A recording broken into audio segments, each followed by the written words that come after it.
pre-market summary for Indian stock market. Singapore Stock Exchange Nifty 50 Index futures suggest a 27-point drop at the opening bell.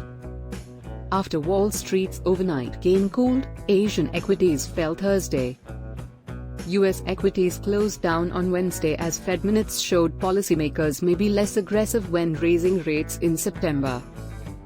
Federal Reserve minutes from July demonstrate that rate hikes will continue to combat inflation.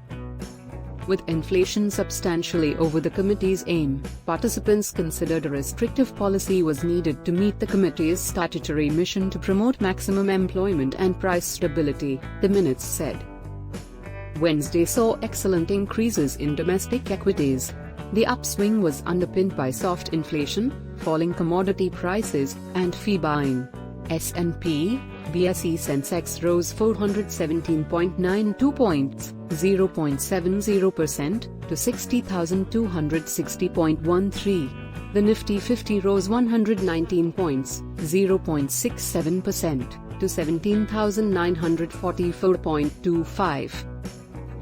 Foreign portfolio investors, FPIs, acquired shares worth 2,347.22 crore on the 17th of August, while domestic institutional investors sold 510.23 crore. Follow us, information is wealth.